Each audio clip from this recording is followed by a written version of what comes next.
expensive mistakes that landlords make.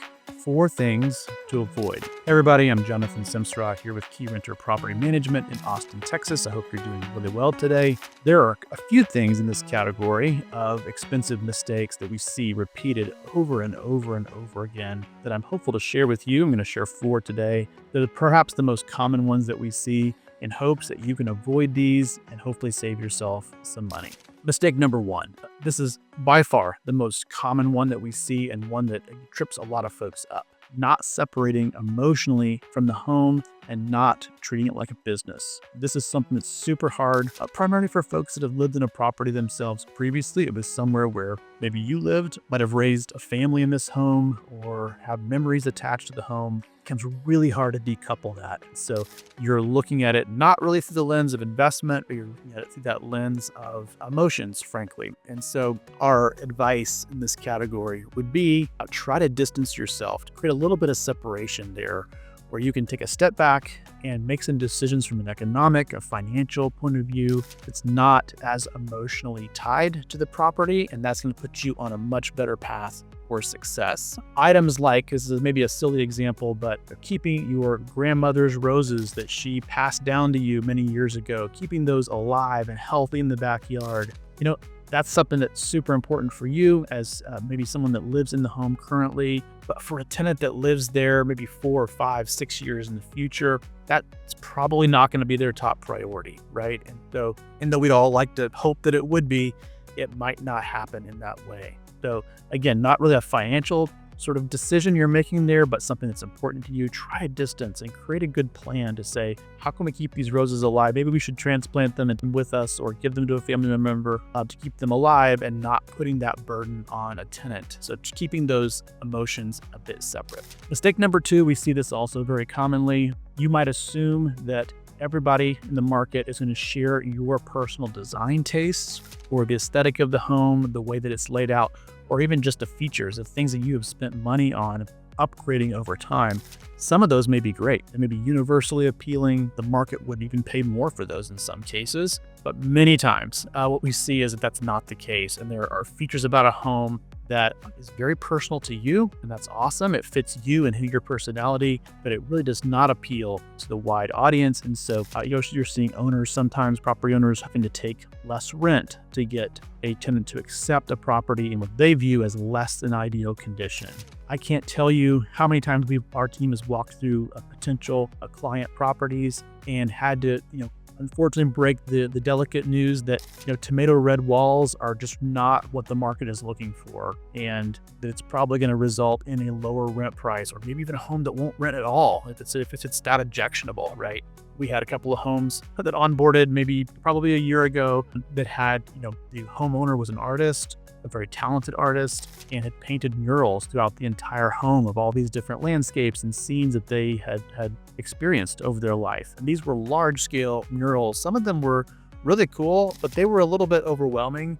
Just given the quantity, the scale, it was a little bit much for just an average tenant party, let's say, walking through the home looking to possibly rent it. And so what became a very personalized, very customized feature that the homeowner had implemented, again, was not really set up for an ideal rental. And so another expensive mistake, having to redo walls and redo features just to sort of meet what the market is looking for, can really be costly. So we do encourage you to do that, to think through those personal design elements. Mistake number 3 would be not paying attention to landscaping and creating a really solid maintenance plan, particularly on the exterior. We see some homeowners that put a ton of energy and thought into the interior, which is great. People definitely want a great interior of a home, but maybe neglecting the outside. So letting trees get extremely overgrown, vines that have grown up, even installing exterior features that take a lot of time, attention, energy, and money, frankly, to keep them working. Things like elaborate greenhouses or trellis arbor systems and all kinds of custom native plant beds and things that take lots of work, lots of water, lots of whatever to keep them all functioning. So I think my recommendation would be, if you're someone who's thinking possibly about renting a property out, avoiding some of those expensive mistakes of leaving those items in place, hoping that a tenant will figure it out, and also maybe making the property so objectionable that someone doesn't even want to rent it at all, thereby costing you money, right? You've lost that period of rent. And so you want to make sure that it is clean, simple, sustainable. It doesn't have any, takes like a ton of work to maintain it. That's going to put you on the path to success. So that's mistake number 3. Hopefully it all makes sense. Mistake number 4 is the very last one here, but I think is possibly the most impactful one of the 4. And this mistake would be a property owner that does not allow pets. We see this from time to time, right? Folks that say, my family and I are allergic.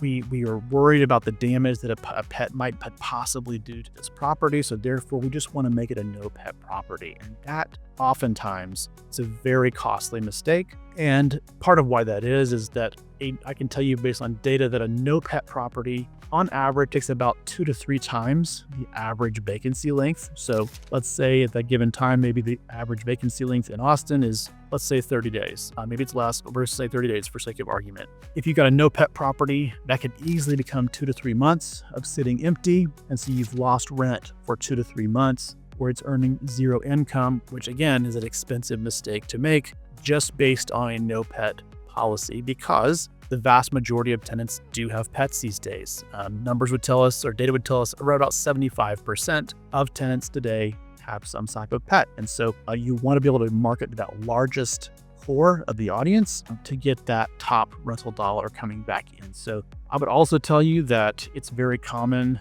on the concerns that maybe you even have pets doing damage to a property. While that certainly can happen, there's always risk in every investment decision that you might make.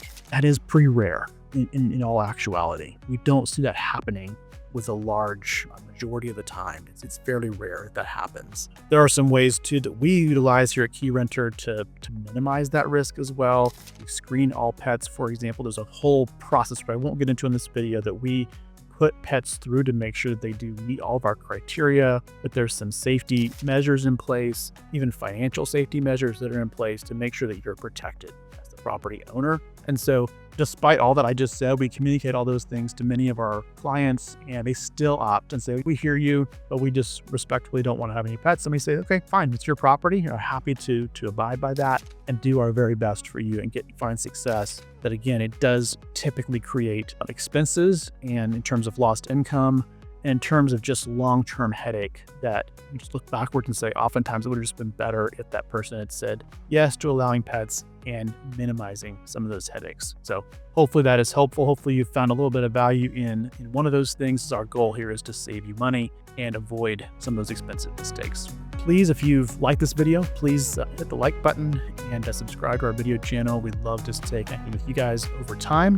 Thank you so much for watching and have a great day. Bye-bye.